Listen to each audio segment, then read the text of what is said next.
It's been a long time, but It you're has. back. I'm so excited to have you back. I mean, how do you feel about being back? I'm super excited to be back. This has really been heartwarming, getting the response that I've gotten from you and from everybody else in the building and from everybody else in the community so far. It has been so good. I can't wait to be here completely, get settled back in the community and things like that. I Right. can't wait to reconnect with so many people. Oh, so exciting. You're coming from North Carolina. You were in Raleigh? Yes. Okay, in Raleigh, North Carolina. You did a morning newscast there. You did a morning newscast here as well. Correct. What are you looking forward to the most as far as coming back to Columbus, being back here after, 8 years? Yeah, it's been 7.5, and it really feels like I never left now that I've been in town and around. It really doesn't even feel like a homecoming because this has been home all along. And I mean, I was drawn back here, yes, from a place that I left for 7.5 years, but coming back and seeing all the change, I've seen what I've missed, and I've seen how it's grown and been built, but also there's such a familiar feel to this place, from the people to the places and the things that there are to do. I'm just very excited to get back ingrained in the community, get back to be doing some of those things that I did before, but in a little different role this time around. That's true. And the interesting thing is, you're just going to slide back in because you know what?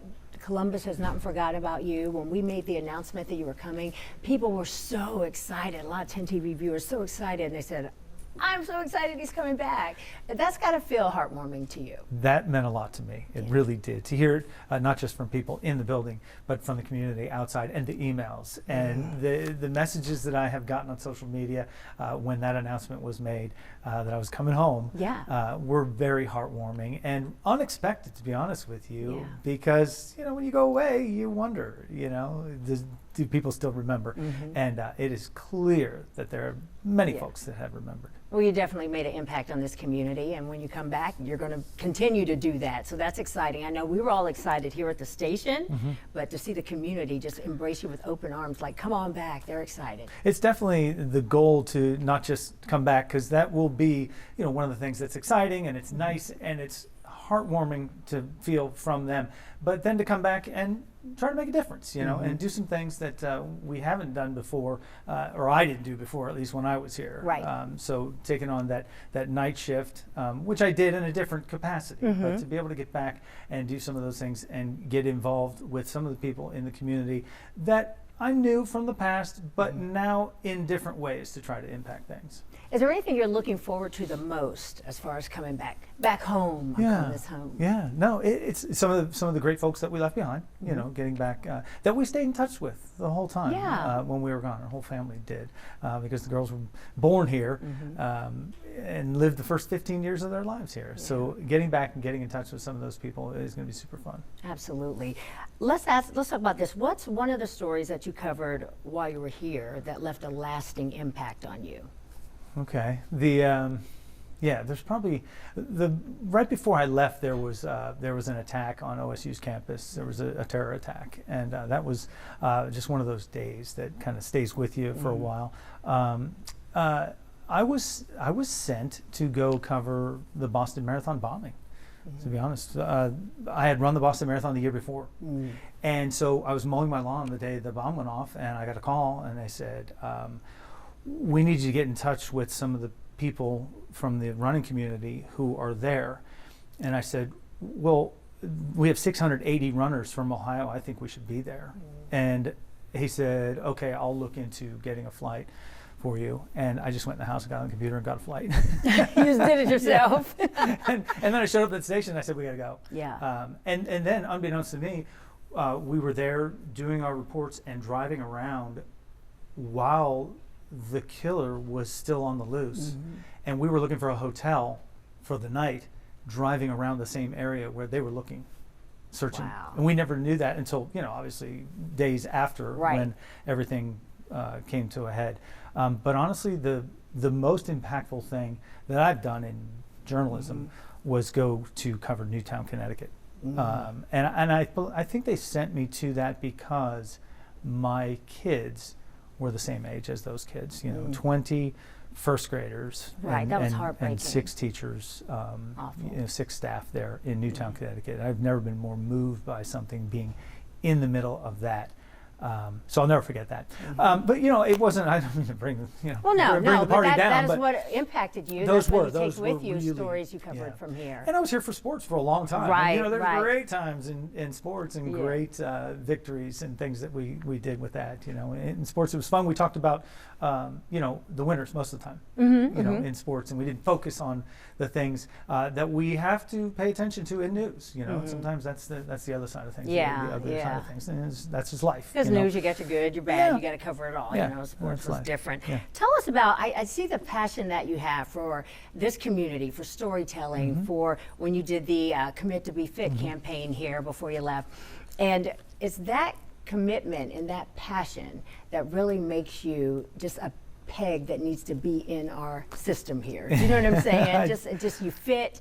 And it's so happy to have you back for that. Well, thank you. What does that feel to bringing that passion back? And the passion for this community that you've had for so long and never lost. Right. No, that is such a great way to put it. Also, because you don't want to be that square peg trying to fit in a round hole. No, you're a peg that fits. You fit right in. I feel like it, and I feel like I can take some of those things from Commit to Be Fit, for example. That was something that we did back then, but the connections, contacts, stories that we told of people through their journeys. There was one point when Columbus was named one of the fattest cities in America. And that's what started Commit to Be Fit, and that's but then we worked with nutritionists, and we worked with Mid Ohio Food Collective, and we got food to people who were in food deserts. And we weren't trying to get them to exercise, we were trying to get them food, and that's something that I think still lives today and that we can take with us. And there are just different initiatives.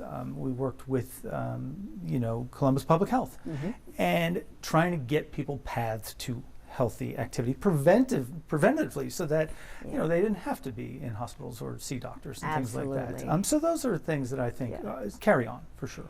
What are you looking forward to most about getting back in that anchor chair here and getting back, hitting the streets? Sitting next to you, is that what you're saying? Well, that's a plus for sure. For Because when I first came here 8 years ago, you were still here. And I was looking forward to working with you, and then, shortly after you were gone, but I was like, oh, I miss Jeff. And everyone here was just heartbroken when you left. So that shows the impact that you had on your coworkers, which means you are a good newsroom citizen, a good human being, good person.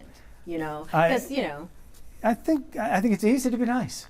It is. Really. It's easier to be nice than mean, I think. Right, and that's where I start. And then, but getting back into the community and getting back with some of those people, and just having a voice now, sitting in the chair that I will tell you that I am humbled by this opportunity. I've worked with some great people in the past, and I'm looking forward to working with you in the future. I'm so excited, and just being able to have a voice for the voiceless who are out there, and making connection again with people in the community, because that's how I do it. That's how I do things. Make that connection with the community, and I'm just a so important. Ordinary person with an extraordinary position and an extraordinary challenge and obligation, honestly, to do what we do. So how important is that community connection for you, and how important should it be for all journalists and local news? It's all of it, because to me it's everything, because if you can't connect with the people, if they don't see that connection or feel it, they're not likely to get the message that you may have. And my messages are through their interactions, like it has to be. That voice for those people is what drives me, and I think they will see that without question very quickly. And I'm looking forward to bringing them that. It's just super exciting to have that sort of obligation that it takes to bring them what they need. Absolutely, and you're being welcomed back with open arms, really. What is tell us something we don't know about Jeff Hogan. What's something I could juggle for you right here. I could juggle. You can juggle, for real. I mean, like what do you practice like a three juggling? ball, like a 3-ball. Oh, okay. Anything that takes dexterity, but, coordination. now everybody in the crew is looking around. We want to see this. Anybody have some balls? We have some balls around here. But no, I will tell you, I grew up on a dirt road in Pennsylvania. Oh, okay. 90 miles from Manhattan. Oh, okay. So how about that? Yeah, I know. Yeah. So as I got older and got further away from the house, you know, you found ways that you could do a lot of different things. Yeah, I'm sure. But I grew up on a dirt road in a house that my dad built, and Wow. you know, by the time I could walk, you had to be able to pound a nail. Okay. Because you were going to be on the crew at some Okay. point, you know. But sometimes you don't always hit the nail on the head, you know. So you learn quickly Yeah. what you might not be called to do in life. Everything's And not for so- everybody. So my dad thought that the best thing I did was get out of that line of work. Yeah. I'm not a construction worker. Yeah, I Right, can't get buildings. Did you Respect have them, love 'em. siblings? Yeah, I have an How older many brother who siblings? took over the company after my dad Oh, okay. retired. I have a younger brother as well. I have a younger sister, or I'm sorry, an older sister. So I'm third out of four. You're That's third what- out of four, yeah, so third 3 out of four. boys, 1 girl. Yeah. Okay, and you have 2 daughters, I do. both in yeah, college yeah. right Yes, now. yes. How do they feel about coming home to Columbus? They are happy about it, except it's going to be on a limited basis because they're both seniors in college. Oh, And wow. Who knows Yeah. where their lives take Are them they after that. twins? They're not twins. They're 12 months, 2 weeks apart. So they're about Irish Oh, twins. okay. One had a gap year. Okay. So that's how they're both seniors now. One had a gap year, so they're okay. Okay, pretty They exciting. found their way to meet up together and finish this thing off together. So how does that but- make you feel as a parent? You have guided them and reared them, you know what I mean? Yeah. And now they're adults and they're about to be on their own. It's almost there. It's Yeah, almost almost there. It'll there. be a great time, you know. And I'm a first-time parent. Yeah. So I never knew what to expect at any moment. Told them that many times when they're being kids for the first time and doing stuff. you know. doing stuff. Yeah. But Oh my gosh. you know, yeah, I'm very proud of them. I'm very proud of my wife and I, and what we have done to raise these 2 women now, women, which that's is which amazing. is fantastic. So Yeah. who knows? They may find their way back here and find the next phase of their life here, or they may stay. Who knows?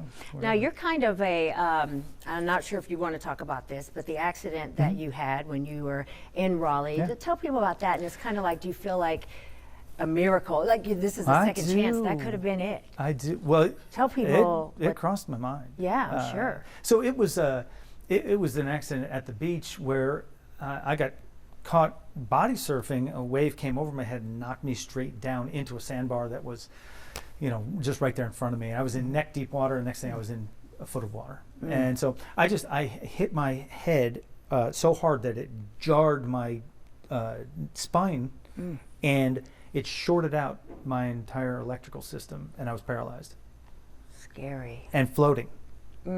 And my girls Your daughter saw it happen. pulled and me they- out. Oh, So yeah, there was a moment there where I was like, I guess this is how it happens. I don't yeah. know. Had they And- not been there? Right, that would Yeah, have been had bad. they not that would been have there bad and because seen I that. was I had held my breath, but I couldn't hold it anymore. And as soon as I was going to breathe, I would have sunk, and then they wouldn't have been able to see me, and tied out, you know, and who knows. So it's one of those things that makes you take stock in what's going on, and that I have more to do. Yeah, you know? absolutely. Yeah.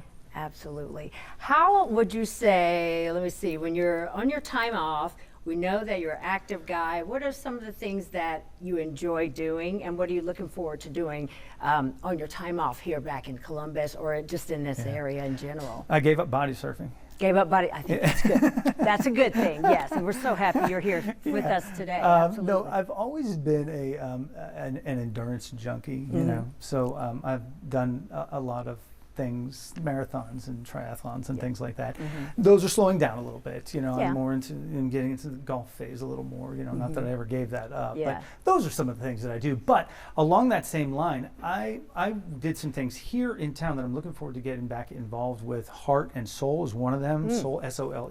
It's a group where I have taken kids and they put them in a raft Yes. and tie a rope around your leg, and I have swam that raft out and back in a triathlon Oh, wow. for them. Take that kid, put them in a bike hauler, Yes. ride the bike, pulling them behind, and then put them in a push stroller and finish the run with them. So these kids get to do a triathlon. Oh, that's amazing. And they would never get to do that Right, in right. any other way. So You and Jerry March are going to have a good time. You guys I have a can't lot wait. in common. He just did a triathlon with his daughter, and I mean, That's awesome. He's a girl dad. You're a Yep. girl dad. Yep. He does have one son, though, but yeah. He's a golfer. He's a Pennsylvania guy. Pennsylvania. I know. yeah, You guys have a lot. This was just meant to be. Right. This was right. meant to be. And I do feel like that, Yeah. honestly. Not many people would get a chance to rewrite, you Right. know, what I hope is the last stop in my career. You know? Yeah. And that's what I'm aiming for here. All right, great.